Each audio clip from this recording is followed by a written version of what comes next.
మీ business ను develop చేసుకోవాలి అనుకుంటున్నారా? మీ పరపతిని పెంచుకోవాలి అనుకుంటున్నారా? అయితే ఓకే టీవీ ద్వారా L band, Aston band ad, scrolling ad, ad with voice overs, logo bug, video ads ద్వారా మీ యాడ్స్ ను పబ్లిష్ చేసుకోండి.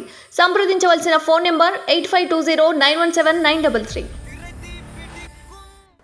ఓటాన్ అకౌంట్ బడ్జెట్ పైన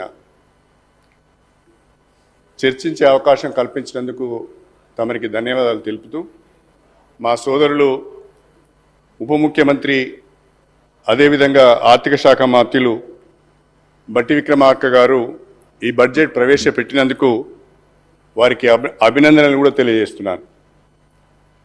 అధ్యక్ష, ప్రధానంగా ఈ బడ్జెట్ డాక్యుమెంట్లో అనేక రాజ్యాంగ పీఠికలు, అనేక మంది మహానుభావుల ప్రవచనాలు, సూక్తులు, దీంట్లో దాదాపు 6-7 ప్లేసెస్లో పొందుపరచడం జరిగింది. విక్రమార్క గారు ఉంటే అడుగుదామనుకున్నా,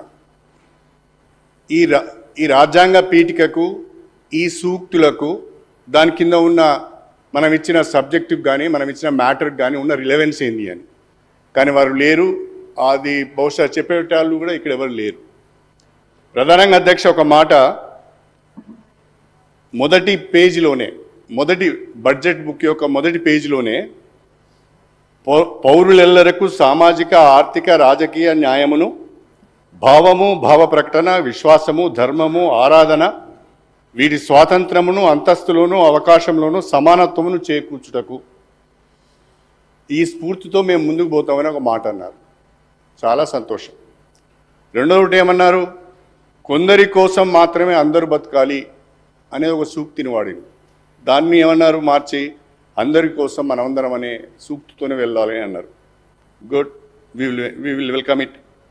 తర్వాత మహాత్మా గాంధీని కోట్ చేశారు, తర్వాత యాడమ్ స్మిత్ను కోట్ చేశారు, తర్వాత లూథర్ కింగ్ను కోట్ చేశారు, తర్వాత ఇంకో దిక్కున అంబేద్కర్ను కూడా కోట్ చేశారు. ఇవన్నీ ఈరోజు అంటే వీరి ఉద్దేశం ఏంటి అంటే, దీని ద్వారా నేను అర్థం చేసుకునే విషయం ఏంటి అంటే, ఈరోజు వరకు కూడా సమాజంలో ఆర్థిక, రాజకీయ, సామాజిక సమానత్వం రాలేదు, దీని కొరకు మేము ప్రయత్నం చేస్తాము అనే విధంగా వారు మాట్లాడినలు. ప్రభుత్వం ఆ ప్రయత్నం చేయవలసిన అవసరం కూడా ఉన్నది. కానీ ఇది ఎట్లా ఉంది అంటే, కాంగ్రెస్ పార్టీ ఈరోజే పుట్టినట్టు, ఈరోజే కాంగ్రెస్ పార్టీ అధికారంలోకి వచ్చినట్టు, గత చరిత్రతోని కాంగ్రెస్ పార్టీకి సంబంధం లేదన్నట్టుగా మాట్లాడడమే చాలా విడ్డూరంగా ఉంది. స్వతంత్ర భారతదేశంలో అత్యధిక సంవత్సరాలు కేంద్రంలో, రాష్ట్రంలో అధికారంలో ఉన్నది కాంగ్రెస్ పార్టీ. కాబట్టి ఈనాడు భారతదేశంలో కానీ తెలంగాణ రాష్ట్రంలో కానీ ఉన్న ఆర్థిక, రాజకీయ, సామాజిక పరిస్థితులకు వాళ్ళు కూడా బాధ్యత వహించవలసింది వస్తుంది. మాకు బాధ్యత లేదని తప్పించుకోవడానికి అవకాశం లేదు. ఇవాళ దేశంలో పేదరికం ఉన్నది, దేశంలో ఆర్థిక అసమానతలు ఉన్నాయి, దేశంలో సామాజిక అసమానతలు ఉన్నాయి, రాజకీయ అసమానతలు ఉన్నాయి. వీటన్నిటికీ పాలకులు అందరూ కూడా బాధ్యులు అనే విషయాన్ని మర్చిపోవద్దు. అందులో ఎక్కువ బాధ్యత కాంగ్రెస్ పార్టీకి ఉంటుందనే విషయాన్ని కూడా మర్చిపోవద్దు అని చెప్పి నేను ఈ సందర్భంగా కోరుతున్నా. అదేవిధంగా అధ్యక్ష, పారా 6లో శ్రీధర్ బాబు గారు ఇవన్నీ కొంచెం మీరు వినాలి. మీరు రాసుకుంటా అన్నారు. మళ్ళా పారా 6లో ఒక మాట వాడారు అధ్యక్ష. తెలంగాణ ప్రజల దశాబ్దాల ఆకాంక్షను గౌరవిస్తూ 2014లో ప్రత్యేక రాష్ట్రాన్ని ఏర్పాటు చేసిన నాటి యూపీఏ ప్రభుత్వానికి, ఈ ప్రక్రియలో కీలక పాత్ర పోషించిన నాటి యూపీఏ చైర్పర్సన్ శ్రీమతి సోనియా గాంధీ గారికి మరియు నాటి ప్రధాని డాక్టర్ మన్మోహన్ సింగ్ గారికి 4 కోట్ల తెలంగాణ ప్రజల తరఫున కృతజ్ఞతలు తెలియజేస్తున్నామని చెప్పారు. ఆనాటి ఉద్యమ నాయకుడు మాజీ సీఎం శ్రీ కల్వకుంట్ల చంద్రశేఖరరావు గారు కూడా తెలంగాణ రాష్ట్రాన్ని ఇచ్చిన సోనియా గాంధీ గారికి కృతజ్ఞతలు తెలియజేయడం జరిగింది.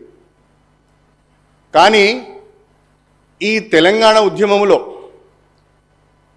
కోట్ల మంది తెలంగాణ ప్రజలు పాల్గొన్నారు.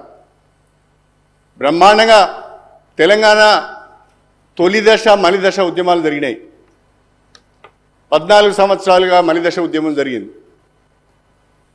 తెలంగాణ మలిదశ ఉద్యమానికి నాయకత్వం వహించిన నాయకుడు కేసీఆర్ గారు. కానీ ఆ కేసీఆర్ గారు, తెలంగాణ తెచ్చిన కేసీఆర్ గారినే దీంట్లో మర్చిపోవడం బాధాకరము, విచారకరము అని చెప్పి నేను ఈ సందర్భంగా తెలియజేస్తున్నాను.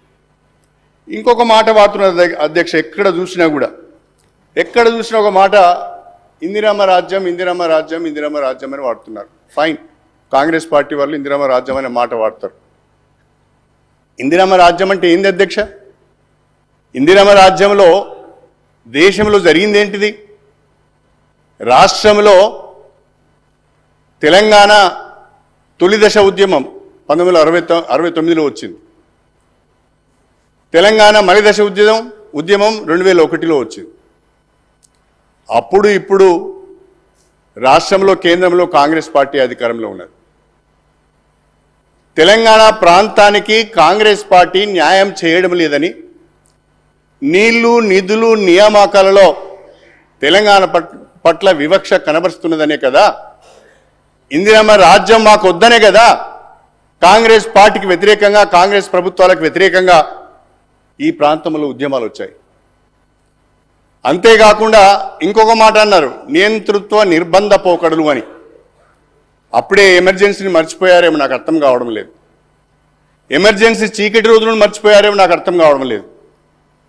ఇందిరమ్మ రాజ్యం ద్వారా దేశ ప్రజలకు ఒరిగింది ఏమీ లేదు. 84-85లో ఇందిరాగాంధీ గారు చనిపోయినప్పుడు ఆనాడు జరిగిన సార్వత్రిక ఎన్నికలలో రాజీవ్ గాంధీ నాయకత్వంలో 404 సీట్లు గెలిచింది కాంగ్రెస్ పార్టీ పార్లమెంట్. ఇవాళ ఏమైంది అధ్యక్ష? ఇందిరమ్మ రాజ్యం అని చెప్పుకుంటూ వస్తే ఇప్పుడు 40 కూడా వచ్చేటట్లేవు.